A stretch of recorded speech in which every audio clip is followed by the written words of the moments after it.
Rachel here. Today I'm going to share with you a new accessory, as it were, that I've recently acquired. This video is going to be a little different than usual, but once I get into it, you'll see why. I'm not sure exactly where to start. I guess I'll start with showing you the thing first, and then I'll explain why I have it. Okay, so this is my new accessory, toy, whatever the heck you want to call it. For those of you that do not know what this is a walking boot. In my case, it is pneumatic, I think is the proper term. It's got a thing here on it where if you if you have the valve closed, then you can push on it and it'll add air to I guess a bladder or whatever on the inside, so that you can add air and it'll tighten up around your leg, and then if you open it up, it'll let the air back out. Kind of like those old school tennis shoes back in the day where you could like pump them up. Kind of the same idea. This is a half leg would be appropriate term for it. It goes to my knee. It's big and cumbersome, and it's got lots of Velcro straps that go, up and down the front. The underside of it looks like the underside of like a work boot or something. It's rubber. It's got treads on it. But yeah, this is my new accessory that I've been wearing for the last week or so. And I'm sure you all are wondering, Rachel, why the heck are you wearing that thing that makes your leg look like Frankenstein? Well, here's the story. A couple months ago, it's a Memorial Day weekend. I work retail. I won't tell you exactly where I work for obvious reasons, but those of you that know me in person in real life know where I work. But I work retail. The place where I work, I'm on my feet pretty much the entire time. The floors, it's not carpeted or anything. They're hard floors. So not the most comfortable place to be walking around. As it were, I had to work Memorial Day weekend. Everybody else got the weekend off, except for me. So, I work the week, I work, my day, my shift, and, I did that 4 days in a row, I think. So, my feet were tired. So my husband, being the nice guy that he is, offered to give me a foot massage. And I'm like, great, this is, make my feet feel better. He's given me foot massages before. He'll do his thing, and then my feet won't hurt as much. So he's massaging my feet, which is all well and good, and then he goes to try and pop the joints in the toes, because you know how especially with your fingers, you'll get that feeling like the joint needs to pop. People push on their fingers and stuff, try to crack it, or they'll pull sometimes if pushing doesn't work. He does the same thing with his toes. He's done the same thing with my toes. It's a weird sensation, but for the most part, it pops and then it relieves the tension, and I'm like, oh, this feels much better. So he was doing that. Left foot, fine. Right foot, started with the small toe, working his way in, fine. Gets to the big toe, pulls, and almost immediately, I know something's not right. Because it starts to hurt, and it felt like it was on fire. It was like this intense burning sensation. I'm like, oh my goodness, what have you done to my toe? So of course he lets go, stops what he's doing, foot massage is done. I'm home for the rest of the evening, not on my feet or anything, so I don't really think much of it. Go to bed, get up in the morning, I can barely walk. Go to work in the morning, trying to do my thing, walking around, and I can't do it. It hurts so badly. so badly. I'm like, what has happened to my foot? You know, my thought is like, you know, maybe he dislocated it or something. You know, I try to stay off it.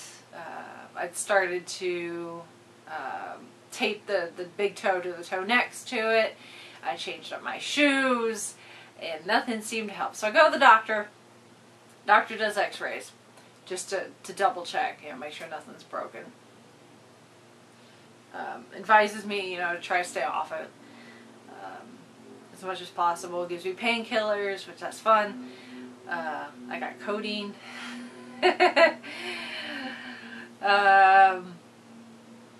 The x-rays come back, according to my doctor, according to the x-rays, as far as he can tell, nothing's broken. I'm like, okay, good. It's not actually broken. That's a good thing. He's like, you know, more than likely what your husband did is he pulled on it, and he probably would have done is pulled on it, it would have dislocated, you know, straight out of the joint and then popped right back in. But, you know, since all we know is how it felt at the time when he did it, that's just speculation on what exactly happened. I'm like, okay, so I'll take the painkillers, try to limit how much I'm on my foot, let it go for another week or so. It's not getting any better. It's got to the point where my toe, I can't bend it at the joint, because, you know, all your toe has got, you know, where it connects to the foot itself, and then the joint in the middle where you can normally curl your toe. I can bend it at where it connects to the foot, but I can't curl the toe. So I call the doctor again. I'm like, okay, it's not getting any better. The painkillers aren't really helping. What do we do? He's like, okay, you know, I'll refer you to a podiatrist, a foot doctor, a specialist. I'm like, okay, that's fine. They send my information to the podiatrist that he wants me to go see. They call me and say, okay, she's available in a month. Okay. Guess a month is better than never. So make an appointment. Until then, you know, up until the appointment itself, you know, I'm trying to stay off it as much as possible. Trying to limit how much I'm actually on my feet at work. That kind of thing, putting ice on it, using the painkillers, taping it. Finally, last week I get to go see the podiatrist. You know, I tell them what happened to it. They're like, okay, have you had x-rays done? I'm like, yes, I've had x-rays done. It came back, you know, as far as he could tell, it's not, you know, there's no fracture or anything. They're all like, okay, well, we're going to do an x-ray anyway. So they have a machine there in their office. They're able to do an x-ray, get back the images instantaneously there in the office.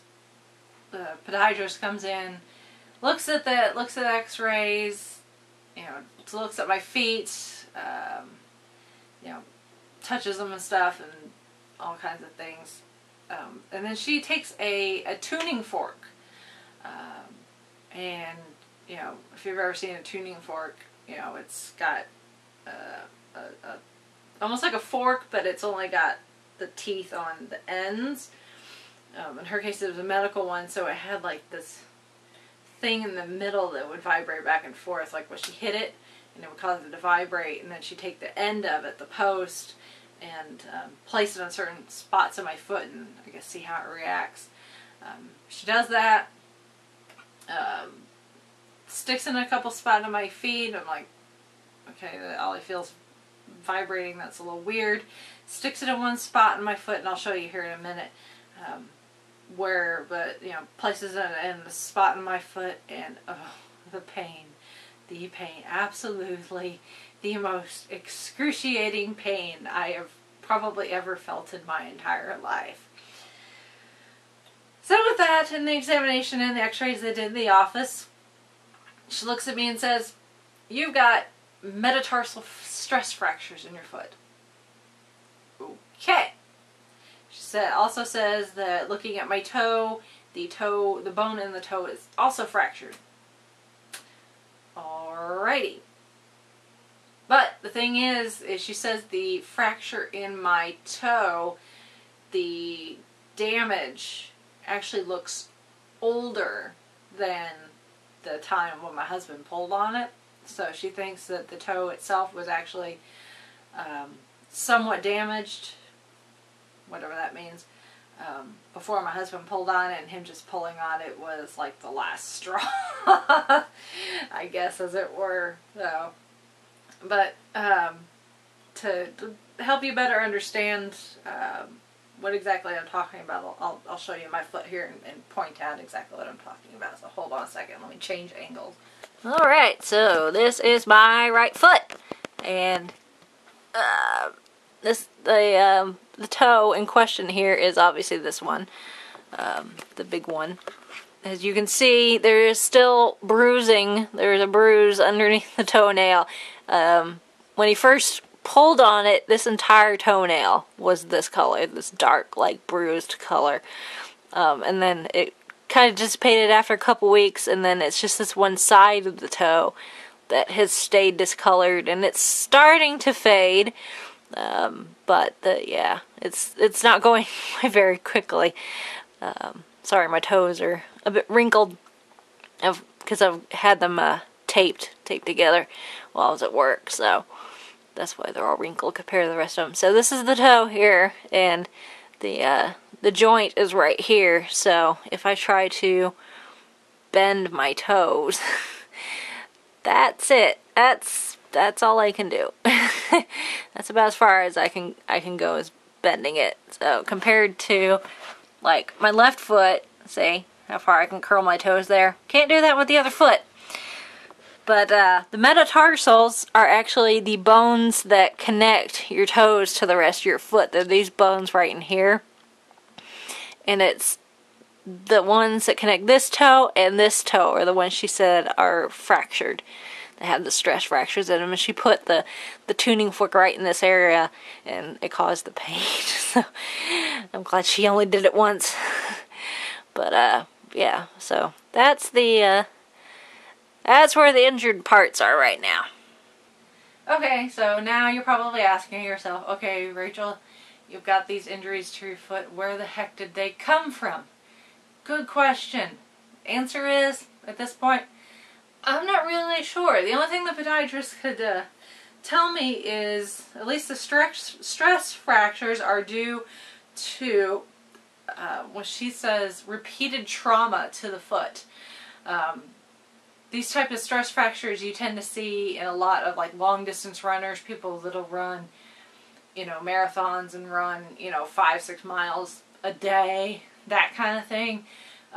People that play sports, like football players, people that play like tennis, basketball, those kind of things, where you're, you know, running and stopping and quick change in movement. So you're, you know, every time you like stop and turn, you're putting sudden pressure on the foot and then taking it off, that kind of thing.